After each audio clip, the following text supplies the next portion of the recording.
Hello, my name is Mira, and I'm a recovering stingy person.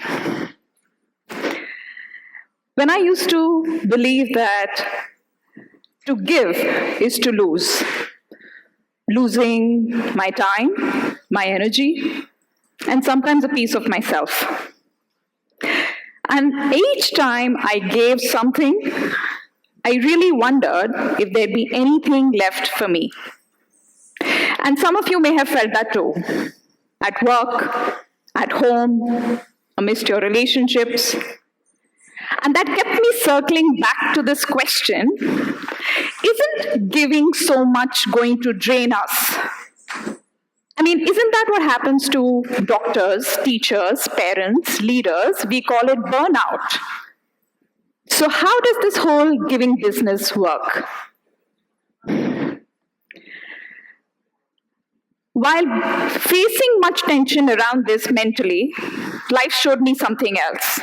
And so I want to take you back to the roots. I grew up in a Sikh home. And every Sunday, our family visited the Gurdwara, our Sikh place of worship. And it's also known for having an open community kitchen that is open for anybody who walks in. Now, my parents were very avid and keen sevaks. They would like to do seva, also called selfless service. And having to do this every Sunday, my brother and I resisted. Don't get me wrong, there's nothing against seva. It's just that many of you millennials sitting in the room would identify that Sunday was the only day that we got to see cartoons 10 a.m. to 12 p.m. on national television. Give me a hand raise if that's true for you. Getting pulled out of that and walking into the community kitchen was resistance.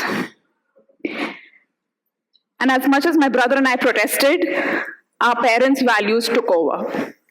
So instead of entertaining ourselves in front of that box, we went to the kitchen and we rolled dough and we served dal to absolute strangers.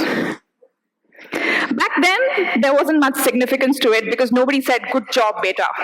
There was just silent rhythm service. The 8-year-old me certainly missed my entertainment.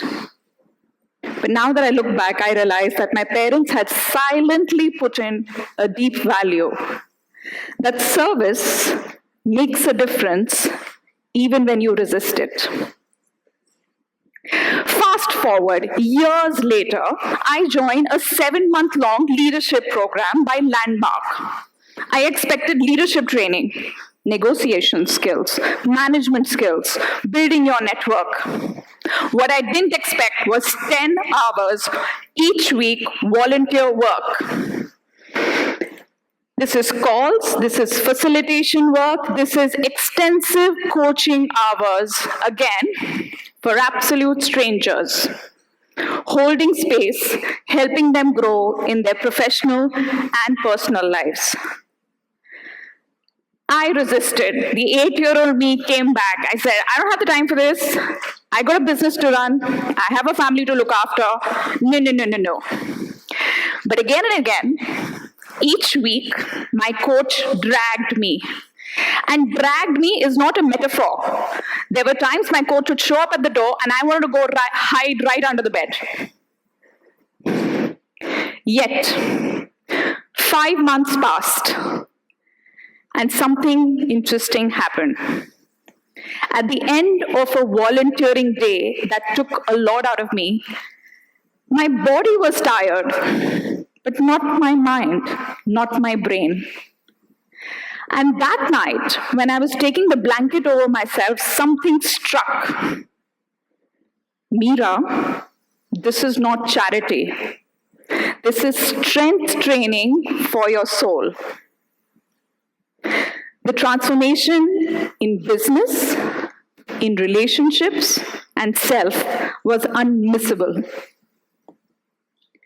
And that grounded me deeply in this fundamental I bring to you, that giving is not depletion, it's instead expansion.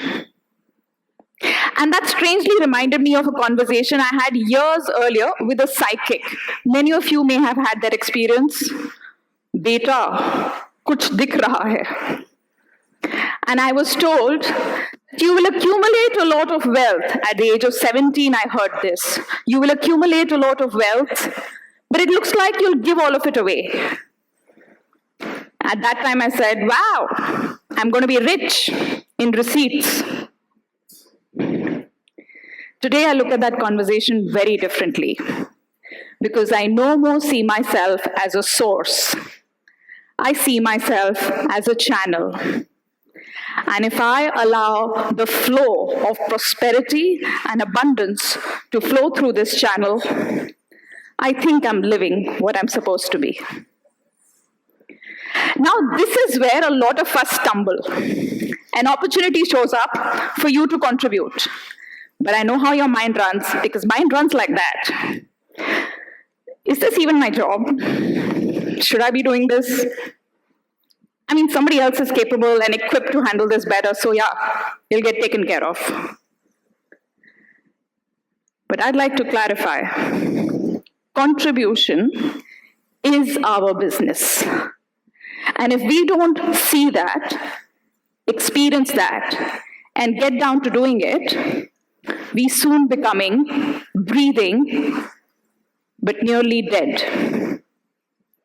Science shares this, sufficient proof. When you do an act of giving, there are two chemicals, dopamine and oxytocin, secreted in your brain. Dopamine directly creating joy, oxytocin creating a sense of connection. And neuroscientists like to call it the helper's high. Your hack for the dry days. And therefore, you want to see further, research proves people who actively volunteer are also known to have greater well-being, much lower levels of depression, and a stronger will to keep at what they are good at. Imagine getting a great cocktail of life through that act of giving. What I'm zeroing down on is that if you see happiness is equal to the feeling of making a contribution. It's that silent joy you feel. I was of help to someone today. So this is what I have come to understand. The question is not, will I be too drained when I give? I'd like you to change the question. Ask instead, am I being a tank or a river? The real risk is in not giving too much.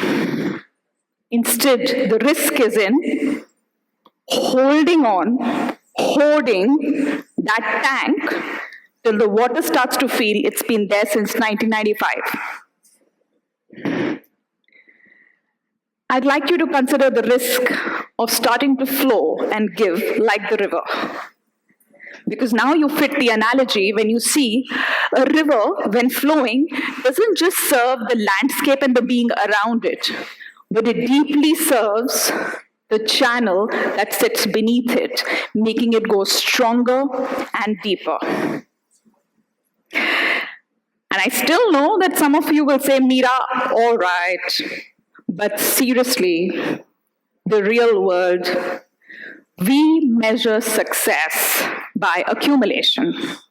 Wealth, titles, accomplishments, the works. We are taught to keep score. We are taught to check how much have you gathered. And so, between you and me, how about we measured success differently? Instead of how much did you gather, how much did you contribute? How much have you kept versus how much have you allowed to flow? What if we did not measure our success by the numbers alone, and instead we started to measure how you felt when you gave? So think back to a recent time when you had given your presence, your time, a resource, a piece of wise advice, and sometimes help when no one asked. Did you feel depleted or lighter? So this is my invitation to you. This week, give. Just don't keep score. Offer help. Step into help before being asked. Pull out that knowledge or that contact that could open doors for somebody.